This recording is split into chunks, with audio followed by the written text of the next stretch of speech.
Kembali lagi sama aku Jian di channel yang bahas seputar public speaking. Di video kali ini sesuai dengan judul, aku bakal contohin gimana sih presentasi mata pelajaran bahasa Indonesia, khususnya tentang huruf kapital, huruf miring, dan tanda baca. So, sebelum masuk ke videonya, kalian yang belum subscribe, silahkan subscribe dulu di bawah. Terima kasih semuanya karena channel ini sudah nembus 20.000 subscriber. Aku ucapin thank you so much. Semoga channel ini bisa berkembang lagi. Semoga aja. Makasih dukungan dari teman-teman semuanya. Jadi teman kita ada yang presentasi, satu kelompok 7 orang, kita bagi tugasnya dulu nih ya. Karena 7 orang, seperti biasa yang namanya presentasi kita harus ada moderator. Satu kita jadikan sebagai moderator, satu kita jadikan sebagai notulen. Nah, 5 orang lagi kita apain nih? Apakah harus ada pembaca kesimpulan? Nggak usah ada yang membaca kesimpulan. Di antara 5 ini nggak usah. Jadi 5 ini kita apain? Yang namanya presentasi bahasa Indonesia artinya adalah di mana semua siswanya ikut menjelaskan. Ikut menjelaskan bukan berarti moderator juga ikut menjelaskan. Nggak seperti itu maksudnya. 5 orang ini kita jadiin semuanya sebagai pemateri, yang mana bahan kita lumayan banyak sih ya, mengenai huruf kapital, huruf miring, dan tanda baca. Di dalam materi ini banyak sekali yang akan kita bahas. Mengenai contoh-contohnya, fungsi penggunaannya, banyak sekali. Jadi harus bagi tugas. Nah, khusus pembagian tugasnya, karena kita udah tahu tugas kita ada huruf kapital, huruf miring, dan tanda baca, dibagi aja. Huruf kapital 1, huruf miring 1, dan tanda baca 1. 3 dong, sisanya 2. Kita apain, Kak? Kalian lihat, misalnya di huruf miring banyak banget yang harus dijelasin. Kalian masukin 1 jadi pematerinya. Dan satu lagi, tanda baca banyak banget Kak yang harus dijelasin, Kak. Banyak banget yang harus dipresentasiin, Kak. Oke, 1 orang lagi kita jadiin sebagai pemateri yang membahas mengenai tanda baca. Jadi, kelar. 1 pemateri menjelaskan mengenai huruf kapital, 2 pemateri menjelaskan mengenai huruf miring, dan 2 pemateri lagi menjelaskan mengenai tanda baca. Kenapa Kak semua harus ikut menjelaskan? Kenapa nggak ada yang tanya jawab, Kak? Nggak usah ada. Kenapa? Karena bahasa Indonesia ini tugasnya adalah menjelaskan. Apalagi mengenai materi kalian. Huruf kapital, huruf miring, tanda baca ini harus dijelaskan satu persatu penggunaan hurufnya. Dan apa itu huruf kapital, apa itu huruf miring. Kalian harus jelaskan semuanya. Dan materinya itu banyak banget. Jadi kalian harus berbagi. Harus berbagi. Biar apa? Biar adil. Biar adil semuanya bekerja. Oke? Dan bahasa Indonesia ini emang berbeda sama mata pelajaran lain. Karena bahasa Indonesia ini, gurunya itu mewajibkan agar kita, murid-muridnya, siswa-siswinya, ikut aktif, presentasi, menjelaskan. Jadi kalau misalnya nanti kita jadiin 2 orang ini sebagai menjawab pertanyaan, justru mereka nanti bingung. Kenapa? Karena mereka tidak menjelaskan. Takutnya mereka nggak tahu nih. Nggak tahu mereka bagaimana konsep-konsep penulisannya di situ. Dan kalau bahasa Indonesia itu yang paling bagus dan paling baik adalah kita semuanya ikut menjelaskan. Kenapa kita dikasih satu kelompok banyak, udah banyak tugasnya, banyak orangnya? Karena supaya kita berbagi tugas. Oke lah kalau gitu ya. Semoga kalian paham, nanti kalian ngerasa, ih gila nih kakak ini lama banget, kasih contoh aja. Ya udah kalau gitu kita langsung aja ke contohnya ya. Udah paham ya? 7 orang, 1 moderator, 1 notulen, dan 5 ini pemateri. 1 orang menjelaskan mengenai huruf kapital, 2 pemateri menjelaskan huruf miring, dan 2 lagi menjelaskan tanda baca. Sampai di sini kalian paham? Oke lah, yang namanya presentasi bahasa Indonesia ada papan tulis di belakang harus digunain. Kalian harus kasih contoh yang sebenar-benarnya ya. Karena nanti kalau kalian salah memberi contoh dan kalian salah menulis nih bahaya banget. Karena kalian presentasi mengenai penulisan, mengenai tanda baca. Jadi kalian nggak boleh salah dalam memberikan contoh. Oke, kita butuh yang namanya spidol. Ini udah aku siapin spidol. Pasti ada isinya. Kita deketin. Oke, kalau gitu kita langsung aja masuk. Moderator membuka presentasi. Assalamualaikum warahmatullahi wabarakatuh. Waalaikumsalam warahmatullahi wabarakatuh. Selamat siang semuanya. Selamat siang. Pada kesempatan kali ini, kami dari kelompok 4 kami akan mempresentasikan hasil tugas kami, yaitu mengenai huruf kapital, huruf miring, dan tanda baca. Sebelum masuk ke presentasinya, di sini saya akan memperkenalkan diri. Saya Jihan Isra Rahab selaku moderator, dan di sebelah kanan saya ada, karena 6 orang banyak banget, jadi kita kasih inisial aja. Saya Jihan Isra Rahab selaku moderator, dan di sebelah kanan saya ada Adit sebagai pemateri yang menjelaskan mengenai huruf kapital, BC sebagai, ini kalian sebutin namanya ya, ini inisial. BC sebagai pemateri yang akan menjelaskan mengenai huruf miring, dan DE pemateri yang akan menjelaskan mengenai tanda baca, dan F notulen dan pembaca kesimpulan. Sesi pertama adalah pemaparan materi, sesi kedua tanya jawab, di mana saya akan membuka kesempatan kepada 4 orang penanya pada sesi pertama, dan sesi kedua hanya 2 orang penanya. Jadi pastikan pertanyaan teman-teman, atau jadi pastikan pertanyaannya sesuai dengan presentasi kita kali ini. Dan sesi terakhir ditutup sebuah kesimpulan yang akan dibacakan oleh notulen. Kalau gitu, kita langsung aja masuk ke presentasinya. Kepada A, saya persilahkan. Nah, masuk A. Baiklah, saya A, saya akan menjelaskan mengenai huruf kapital.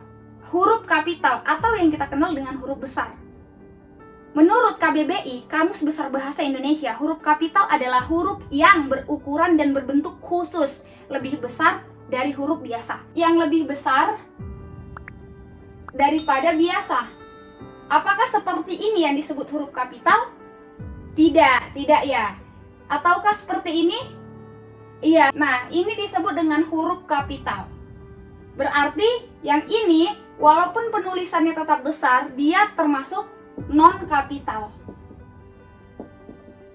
Karena dia penulisannya tidak sama seperti ini.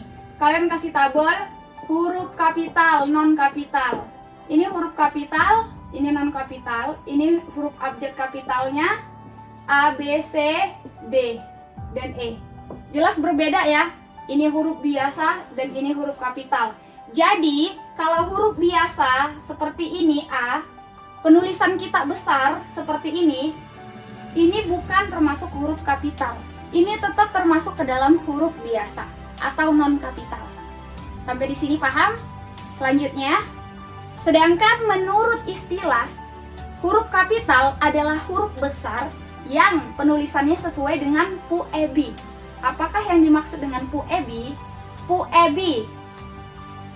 PUEBI.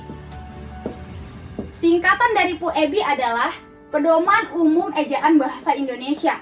Sebelum ada Pedoman Ejaan Umum Bahasa Indonesia ini, namanya EYD, ejaan yang disempurnakan. Jadi, mengenai huruf kapital ini, dulunya diatur oleh EYD, ejaan yang disempurnakan. Namun karena perkembangan ilmu pengetahuan, akhirnya berkembanglah EYD menjadi PUEBI. Ejaan yang disempurnakan menjadi Pedoman Umum Ejaan Bahasa Indonesia. Nah, sampai di sini paham ya?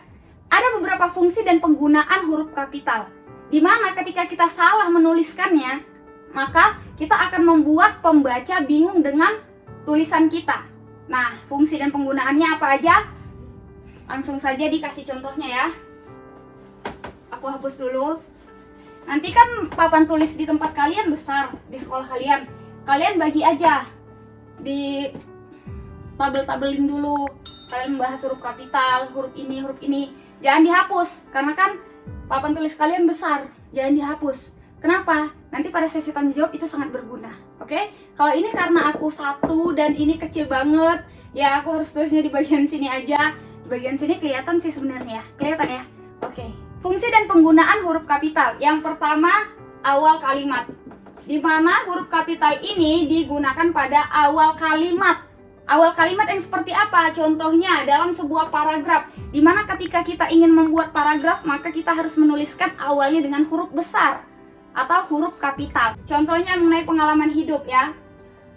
Hari Minggu saya pergi ke Medan. Saya pergi dengan orang tua. Nah, misalnya kita meletakkan titik, maka kita harus mengawalinya huruf besar. Huruf besar lagi. Karena setelah tanda baca titik, kita harus menuliskan huruf kapital. Kenapa titik harus tanda besar? Pengaturan seperti ini diatur dalam PUEBI. Sampai sini paham ya? Selanjutnya awal kalimat, apalagi ketika kita ingin menuliskan soal. Biasanya kan kita sering menulis soal. Nomor 1, apakah yang dimaksud dengan apakah? Nah, A-nya ini disebut huruf kapital. Apakah yang dimaksud kecil, Nah, soal kedua.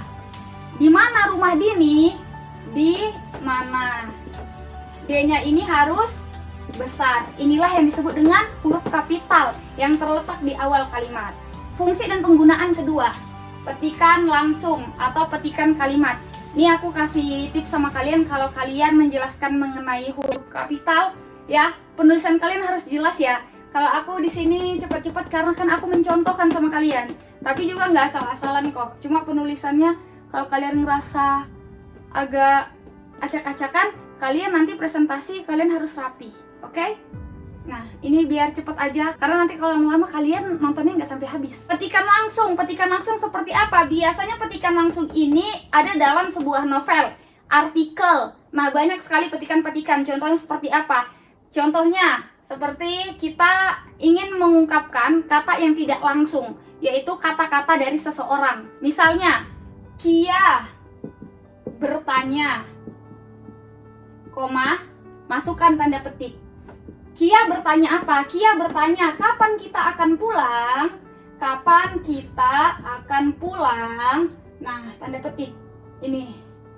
Kapan kita akan pulang? Di kapannya ini, K-nya harus huruf kapital. Contoh kedua. Katanya,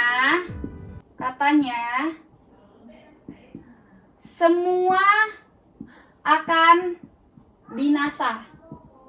Nah, setelah katanya, koma, di sini ada tanda petik 2, S-nya ini harus huruf kapital. Katanya, semua akan binasa. Tanda petik. Dan S pertama diawali kapital. Oke?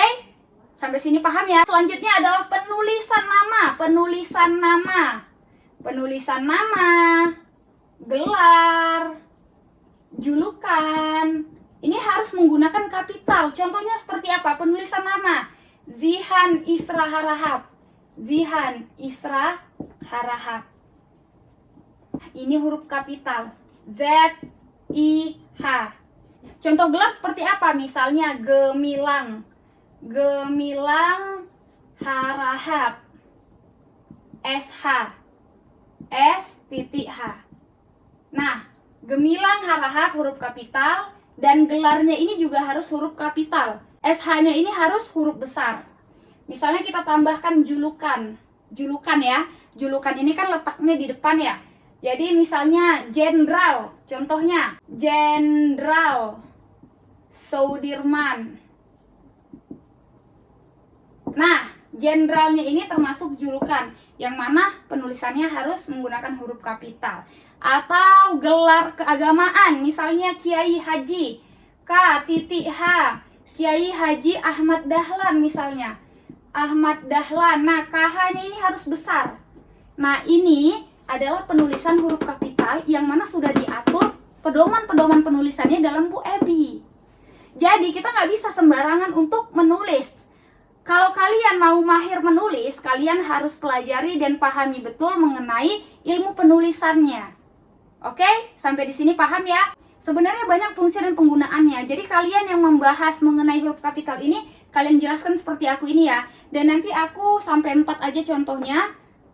Karena terbatas sama waktu, karena nanti kepanjangan. Kita harus masuk ke pemateri selanjutnya. Oke, jadi nanti kalian lanjutin aja ya ketika kalian presentasi di kelas. Nah, terakhir nih, contoh huruf kapital. Oke, nanti kalian lanjutin karena banyak lagi. Nah, yang keempat, penulisan tempat. Dimana untuk menulis tempat, kita juga harus menggunakan huruf kapital. Contohnya, Pulau Bali. Nah, P, pulaunya harus huruf kapital dan B-nya harus huruf kapital. Namun, ini tidak berlaku jika kata tempat ini, Bali ini sebagai pelengkap. Misalnya jeruk Bali. Nah, begini penulisan yang benar. Kita tidak boleh menuliskannya seperti ini. Jeruk, B-nya besar. Walaupun dalam penulisan tempat harus huruf besar. Karena kan Bali di sini bukan sebagai tempat, tapi sebagai pelengkap. Jeruk Bali. Jadi nggak boleh, ini salah. Oke, penulisan yang benar adalah dia harus huruf kecil Balinya. Nah, sampai di sini paham? Semoga kalian paham ya. Jujur sih, materi kalian ini sebenarnya panjang banget. Tapi kalian harus semuanya menjelaskan. Ingat, kunci dari aku, kalau kalian presentasi bahasa Indonesia, semua kalian jelasin aja. Lanjut ke, baiklah, inilah penjelasan dari saya mengenai huruf kapital. Selanjutnya saya serahkan kepada moderator. Nah, masuk moderator. Baiklah, itulah penjelasan mengenai huruf kapital. Selanjutnya kepada B dan C, saya persilahkan untuk menjelaskan mengenai huruf miring. Nah, huruf miring. Masuk presentasi. Baiklah, saya B, saya akan menjelaskan mengenai huruf miring. Apa sih yang dimaksud dengan huruf miring? Huruf miring itu adalah huruf yang miring. Seperti ini contohnya ya. Nah, ini adalah huruf miring. Atau dalam terminologi tipografi, ini disebut dengan italik. Italik. Nah, penulisannya miring seperti ini. Penulisan miring ini digunakan saat apa sih? Penggunaan dan fungsi dari huruf miring ini, fungsinya adalah untuk memberikan penekanan pada kata. Huruf miring ini dapat menunjukkan sebuah istilah yang tidak hanya bahasa Indonesia saja, namun huruf miring ini bisa digunakan pada kata-kata istilah dengan menggunakan bahasa Inggris, bahasa ilmiah, ataupun bahasa slang. Di sini aku hapus, kalian jangan dihapus, nanti di papan tulis sekolah jangan dihapus, kan kalian papan tulisnya besar.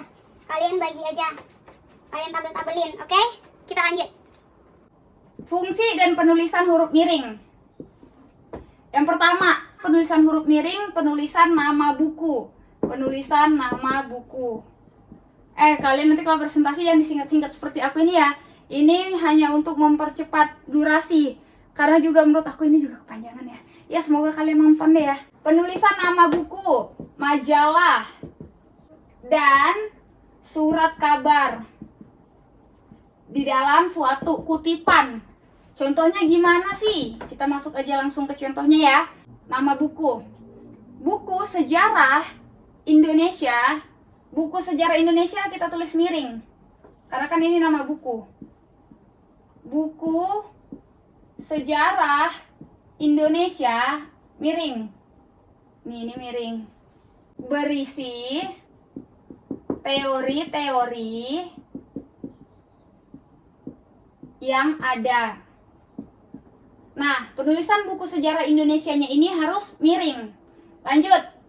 Contoh kedua, surat kabar. Surat kabar. Surat kabarnya biasa aja tulis. Surat kabar. Kompas. Kompasnya harus miring. Ini dia. Ini kan nama surat kabarnya. Nah, kompasnya ini harus miring. Surat kabar Kompas terbit pada 23 Januari 2021. Penulisan kompasnya harus miring. Sampai di sini paham ya? Kita lanjut ke penggunaan kedua. Nama ilmiah. Nama ilmiah juga harus menggunakan huruf miring. Contohnya, makanan cepat saji. Makanan cepat saji di dalamnya memiliki kandungan. Nah, kandungan apa? Monosodium glutamat. Ini monosodium glutamat harus miring. Nah, penulisan-penulisan ini sesuai dengan Bu Ebi, sesuai dengan kaidah-kaidah penulisannya. Jadi kita nggak boleh sembarangan untuk menuliskan seperti ini. Nah, ini penjelasan dari aku ya. Contoh dari aku, kalian nanti lanjutin aja. Karena aku di sini memberikan gambaran, semangat dan motivasi sama kalian supaya ketika kalian presentasi, kalian tahu loh, ini loh gambaran presentasi yang bakal kalian lakuin nanti. Kalian bisa ikutin cara aku dan kalian bisa ngembangin cara aku. Oke? Sampai di sini paham? Kalian lanjut deh presentasinya. Pematerinya lanjut ya, kan masih B, C, D, E presentasi. Oke? Nah, notulen ngapain Kak? Notulen nanti kalau misalnya kalian ada waktu, notulen boleh itu untuk menyampaikan sebuah kesimpulan. Tapi kesimpulan tuh dikit aja kok sebenarnya. Juga nggak masalah kalau misalnya notulen nggak membacakan sebuah kesimpulan. Tapi laporan notulen harus ada karena guru membutuhkan laporan itu. Oke? Nah, sampai di sini paham? Semoga kalian presentasinya lancar. Kalau gitu, moderator bisa menutup presentasinya. Kita kembalikan ke moderator ya. Baiklah teman-teman, inilah presentasi dari kami mengenai huruf kapital, huruf miring, dan tanda baca. Semoga kalian mengerti. Masuklah kita pada sesi tanya jawab, di mana saya akan memberikan kesempatan kepada 4 orang penanya pada sesi pertama. Kepada teman-teman yang ingin bertanya, saya persilahkan. Nah, kalian tangkep tuh pertanyaan. Kalau penjelasan kalian udah bagus nih mengenai ini, bakal sedikit kok yang nanya. Nggak bakal sampai 4 orang. Nggak bakal lebih juga. Tapi kalau kalian penjelasannya aja nggak jelas, terus tulisannya acak-acakan, jangan acak-acakan kayak gini ya. Oke? Terus ada yang komen, Kak, lu kan memberikan contoh, Kak, harus bagus dong, Kak, sebenarnya, Kak. Jangan kayak gini penulisannya, Kak. Nggak rapi lagi, bingung lagi aku liatnya, Kak. Acak-acakan. Mohon maaf, nih kan contoh ya, tapi kalian nanti jangan lakuin seperti aku. Kalian tulis yang bener lah, karena aku juga kan tergantung waktu. Karena nanti kalau panjang banget nih, kalian nggak tonton sampai akhir ya. Tapi saran ya buat kalian, kalau kalian menjelaskan mengenai ini nih, yang baru aku jelasin, kalau ada yang nanya, kalian langsung jawab aja. Jangan dikumpul-kumpulkan, oke? Nanti kalau dikumpul-kumpulkan jadi banyak, ya. Penjelasan seperti ini tuh, kalau ada yang nanya langsung dijawab, nanya langsung jawab, nanya langsung jawab, ya. Kalian jawab aja, karena kan kalian pasti udah mengerti dong, ya kan? Karena kalian udah bisa menjelaskan seperti itu detailnya. Untuk pertanyaan pasti lebih gampang, oke? Sebenarnya kalau materi kalian udah cukup jelas, itu mereka nggak bakal nanya lagi, karena mereka nggak mau ambil pusing juga. Udah kok udah ngerti, udah kok udah kelar, udah kok udah paham. Nah gitu, oke? Kalau gitu kita tutup presentasinya ya. Baiklah kalau gitu, sebelum saya tutup presentasi kali ini, saya ucapkan terima kasih atas pertanyaannya. Pertanyaannya bagus sekali, tepuk tangan dong untuk kita semua. Boleh seperti itu, kalau kalian membuat suasananya asik, boleh. Atau mau normal aja juga nggak masalah. Baiklah, inilah presentasi dari kami. Terima kasih atas segala perhatian. Mohon maaf atas segala kekurangan. Wabillahi taufiq wal hidayah. Wassalamualaikum warahmatullahi wabarakatuh. Waalaikumsalam warahmatullahi wabarakatuh. Kelar kan? Nah, beginilah presentasi yang bisa kalian lakuin di kelasnya kalian. Oke? Ini gambaran-gambaran, nanti kalian lanjutkan aja yang belum dijelaskan. Kalau aku jelaskan semua, video ini bakal panjang banget ya. Panjang banget lah pokoknya. Ini aja juga udah panjang ya. Semoga kalian tonton sampai akhir. Dan buat kamu yang presentasi 7 orang ya, buat kamu ya udah request nih sama aku, kamu harus share ke teman-teman kamu. Kamu wajib share ya. Kalau gitu aku tutup contoh presentasi kali ini. Terima kasih atas segala perhatian. Mohon maaf atas segala kekurangan. Kok jadi beneran sih? Makasih yang udah tonton. Thank you, so goodbye. Stay healthy, positif. Kalau kalian rasa video ini bermanfaat, jangan lupa like, comment, subscribe, dan share ke teman-teman kalian, biar kita sama-sama belajar. Thank you, so goodbye. Jumpa lagi di video selanjutnya. Bye-bye.